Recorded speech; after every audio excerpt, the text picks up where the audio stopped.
Channel subscribe करें और मेरे हर अपडेट आपको मिले इसके लिए बेल आइकन जरूर दबाइएगा। नमस्कार, जनता पॉलिटिक्स में आपका स्वागत है।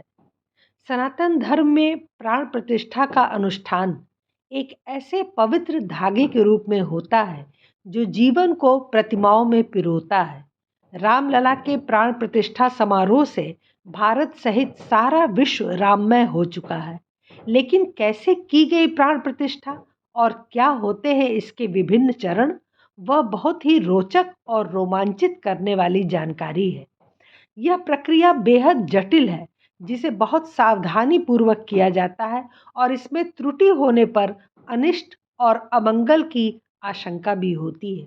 तो आइए श्री राम की प्राण प्रतिष्ठा की विधि विस्तार से जानें। सनातन धर्म में भगवान की प्रतिमाओं की प्राण प्रतिष्ठा सर्वोपरि महत्व रखती है।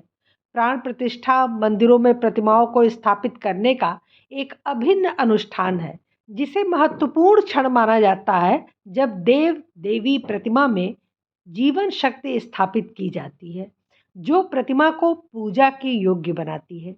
प्राण प्रतिष्ठा शब्द संस्कृत से लिया गया है, जहाँ प्राण जीवन शक्ति का प्रतीक है और प्रतिष्ठा का अर्थ है स्थापना। संक्षेप में प्राण प्रतिष्ठा में मूर्ति को जीवंत बनाना, उसे देवता के जीवंत प्रतिनिधित्व में बदलने की प्रक्रिया है। इस अनुष्ठान के बिना कोई भी मूर्ति हिंदू धर्म में पूजा के लिए उपयुक्त नहीं मानी जाती है।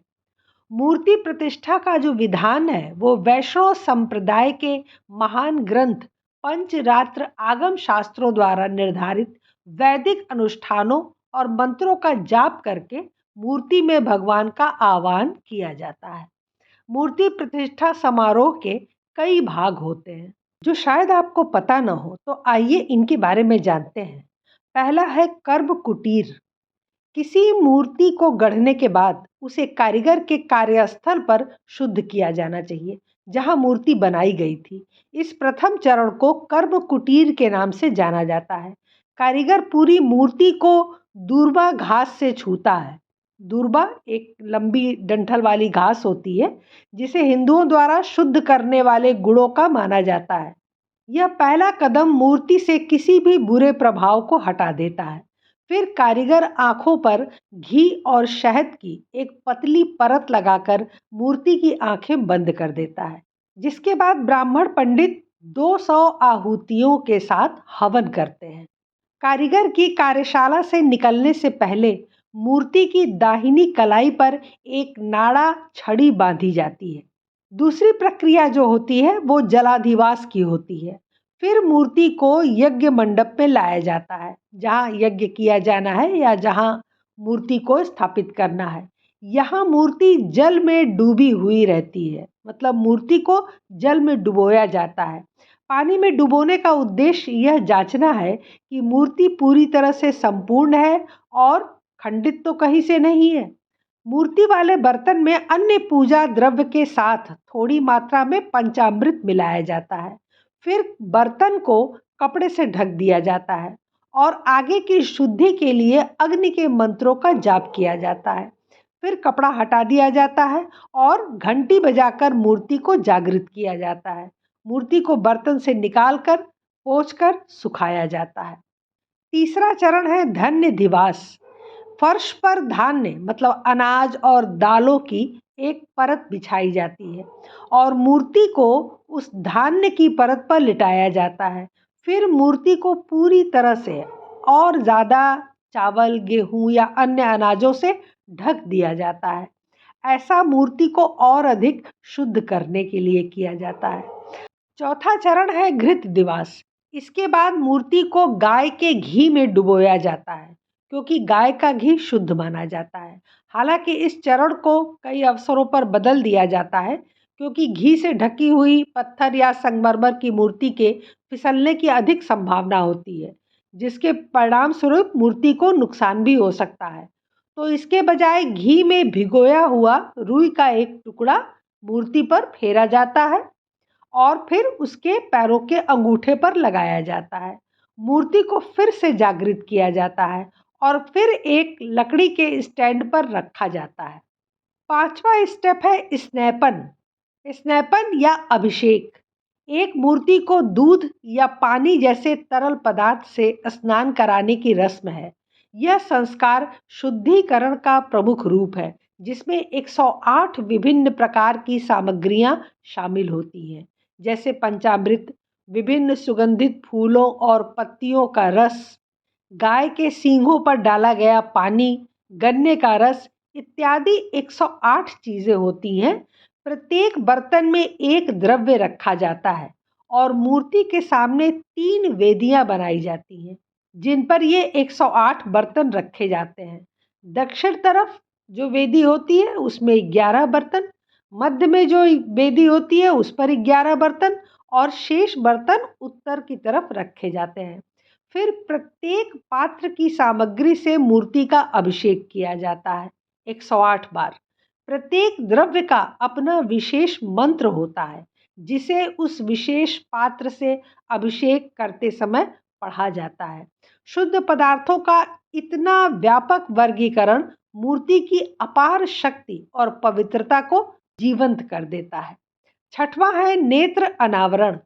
मूर्ति को गढ़ने वाला कारीगर या फिर यजमान मूर्ति के पीछे खड़ा होता है और मूर्ति के चेहरे के सामने एक दर्पण रखता है। मूर्ति की आंखों को परोक्ष रूप से देखकर दर्पण के माध्यम से, जो प्रतिबिंब दर्पण में होता है, उसके माध्यम से वह सोने की शलाका या सुई से घी और शहद की परत को हटा देता है। जो आंखों में घी और शहद की परत लगाई गई रहती है उसको हटा दिया जाता है। इसे नेत्र अनावरण संस्कार के रूप में जाना जाता है। दर्पण का उपयोग करने का कारण यह है कि एक बार जब मूर्ति की आंखें खुल जाती हैं तो उसकी पहली बेहद शक्तिशाली दृष्टि किसी इंसान पर नहीं पड़नी चाहिए। इसके बजाय मूर्ति को नेत्र अनुवरण अनुष्ठान से पहले ही उसके सामने रखा हुआ भोजन अर्पित किया जाता है। सातवां है षोडशोपचार पूजा।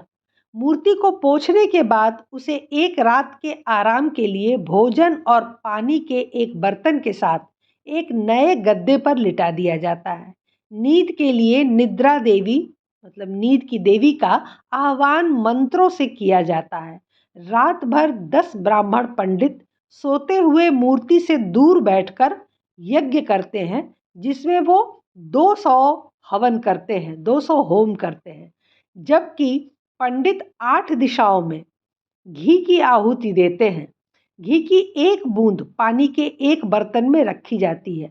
सुबह के समय उत्तिष्ठ मंत्रों का जाप करते हुए इस लोटे के जल से सोई हुई मूर्ति पर छिड़काव करके उसे जगाया जाता है, जागृत किया जाता है। फिर मूर्ति को यज्ञ मंडप से मंदिर के गर्भगृह में ले जाया जाता है, जहां इसे आसन पर रखा जाता है और शुभ मंत्र का जाप करते हुए एक राजमिस्त्री मूर्ति को पिंडिका पर स्थापित करता है। इसके बाद ब्राह्मण पंडित या जो भी यजमान हो वो वास्तविक मूर्ति की प्राण प्रतिष्ठा करने के लिए गर्भगृह में प्रवेश करते हैं। मतलब ये सारे कार्यक्रम के बाद तब मोदी जी गर्भगृह में गए होंगे श्री राम की मूर्ति की प्राण प्रतिष्ठा करने के लिए। अब 8वां संस्कार होता है प्राण प्रतिष्ठा संस्कार। अब जब मूर्ति शुद्ध हो गई है तो यह परमात्मा का घर बनने के लिए तैयार है। यह ध्यान दिया जाना चाहिए कि प्राण प्रतिष्ठा सिर्फ किसी के द्वारा नहीं की जा सकती। पंचरात्र आगम शास्त्र की जो संहिता है उसमें कहा गया है कि जिसके प्रत्येक अंग में परमात्मा पूर्ण रूप से निवास करता है वह शुद्ध महापुरुष प्राण प्रतिष्ठा करने के योग्य है, क्योंकि केवल वही है जो अपने भीतर परमात्मा का आह्वान कर सकता है। उसका हृदय मूर्ति में है। न्यास विधि प्राण प्रतिष्ठा का पहला चरण है। न्यास का अर्थ है स्पर्श करना। न्यास विधि मूर्ति के विभिन्न भागों में विभिन्न देवताओं जैसे ब्रह्मा, इंद्र, सूर्य और अन्य का आह्वान करती है। परमात्मा के बीज मंत्र का जाप करते हुए और दूर्वा घास और शलाका जो होती है, सोने की जो सुई होती है, उसकी लहर के साथ अनुष्ठान मूर्ति के सिर से लेकर उसके पैरों तक शुरू होता है।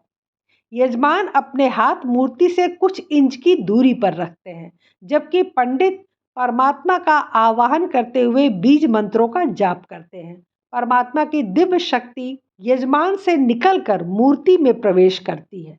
सबसे पहले प्राण यानी जीवन श्वास मूर्ति में प्रवेश करता है, उसके बाद जीव यानी आत्मा आती है और अंत में 10 इंद्रियों, जो भी इंद्रियां हैं, उनको मूर्ति में शामिल किया जाता है।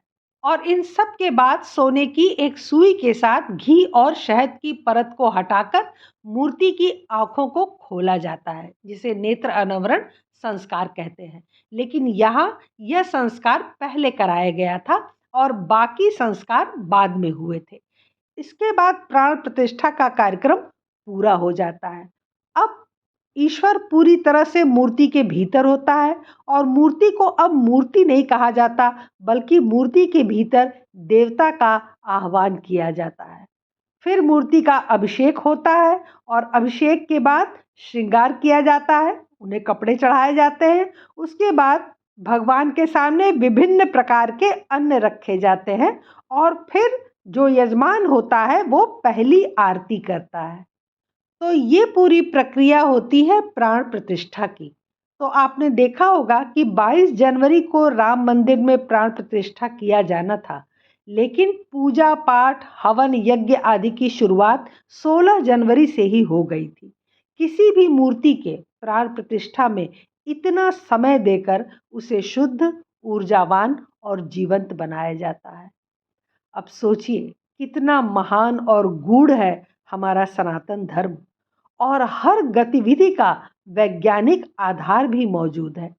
क्या करना है, क्यों करना है और कैसे करना है, इन सब का तथ्यात्मक विश्लेषण मौजूद है हमारे धर्म ग्रंथों में। यूं ही नहीं सनातन धर्म सर्वश्रेष्ठ है। जय श्री राम। आज के लिए बस इतना ही। हमारे चैनल को सब्सक्राइब करें, लाइक करें और शेयर करें। अपने विचार हमें कमेंट बॉक्स में ज़रूर बताएं। धन्यवाद। नमस्कार।